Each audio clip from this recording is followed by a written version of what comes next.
നമ്മുടെ മെൻ്റൽ ഹെൽത്തിൻ്റെ 50% നമ്മുടെ ഡയറ്റ് കറക്റ്റായാൽ, നമ്മുടെ വാട്ടർ കുടിക്കുന്നത് കറക്റ്റായാൽ, നമ്മുടെ ബ്രീത്തിങ് കറക്റ്റായാൽ, നമ്മുടെ വെയിൽ കൊള്ളൽ കറക്റ്റായാൽ ഇത് കറക്റ്റാവും. കാരണം എന്താ, ഈ മെൻ്റൽ എനർജിയും ഇതിൽ നിന്നൊക്കെയാണ് കൺസ്യൂം ആവുന്നത്. ഇത് ഒക്കെ സ്റ്റോപ്പ് ചെയ്ത് കഴിഞ്ഞാൽ മെൻ്റൽ എനർജിയെ ബാധിക്കും. നിങ്ങൾക്ക് മനസ്സിൽ ഒരു ചിന്തകളും വരാത്തൊരവസ്ഥ സൃഷ്ടിക്കണോ? കുറേ ദിവസം പട്ടിണി കിടന്നാൽ മതി.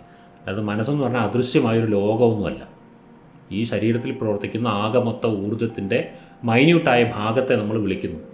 ഒന്നുകൂടെ ചുരുക്കി പറഞ്ഞാൽ തലച്ചോറിൻ്റെ പ്രവർത്തനത്തെ നമുക്ക് മനസ്സെന്ന് വിളിക്കാം. ഓരോ കോശങ്ങളും ചേർന്നത് ആണ് ഈ മനസ്സുണ്ടാകുന്നത്. എന്നാലും കുറച്ചുകൂടെ എങ്ങനെ പറയാം, നമ്മുടെ ശ്വാസകോശത്തിൻ്റെ പ്രവർത്തനത്തിനെ നമ്മൾ ശ്വസനം എന്ന് പറയുന്നു. ആമാശയത്തിൻ്റെ പ്രവർത്തനത്തെ നമ്മൾ ദഹനം എന്ന് പറയുന്നു. ഹൃദയത്തിൻ്റെ പ്രവർത്തനത്തെ നമ്മൾ സ്പന്ദനം എന്ന് പറയും. തലച്ചോറിൻ്റെ പ്രവർത്തനത്തെ നമ്മൾ മനസ്സ് എന്ന് പറയും. ആ പ്രവർത്തനത്തിൻ്റെ പേരാണത്. ആ പ്രവർത്തനം നിന്നാൽ പിന്നെ മനസ്സൊന്നുമില്ല. മനസ്സെന്ന സാധനം അവശേഷിക്കുന്നുമില്ല. നമ്മൾ പ്രേതപടങ്ങളിലൊക്കെ ഇങ്ങനെ മരിച്ചുപോയ ഒരാൾ അല്ലേ, ആ മനസ്സിലെ വൈരാഗ്യമൊക്കെ വെച്ചിട്ട് ഇങ്ങനെ വരുന്ന സാധനം കണ്ടില്ല. ഈ മനസ്സ് തലച്ചോറിന് എങ്ങനെ ഉണ്ടാവുള്ളൂ?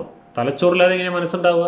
തലച്ചോറിൻ്റെ പ്രവർത്തനത്തിൻ്റെ പേരാണ് മനസ്സ്. ഈ തലച്ചോറ് അടക്കം കത്തിച്ച് കളഞ്ഞ് എന്നിട്ടും പുള്ളിക്ക് ചിന്തിക്കാൻ പറ്റുന്നുണ്ട്. ആർക്ക്? പ്രേതത്തിന്.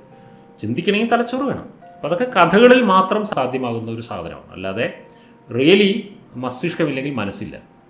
ഓക്കെ, അതിന് സംശയം ഉണ്ടെന്നുണ്ടെങ്കിൽ തലയൊന്ന് വെട്ടി മാറ്റി വെച്ചിട്ട് ചിന്തിക്കാൻ പറ്റുന്നുണ്ടോ നോക്കിയാൽ മതി. പ്രൂഫ് വേണമെങ്കിൽ.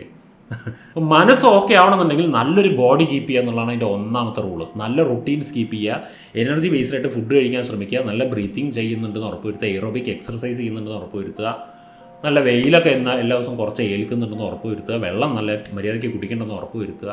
അങ്ങനെ ഈ എനർജി ബാലൻസിങ് തകരാറിലാക്കുന്ന പ്രവൃത്തികൾ നമ്മൾ ചെയ്തു കഴിഞ്ഞാൽ നമ്മുടെ മനസ്സ് കേടുവരും.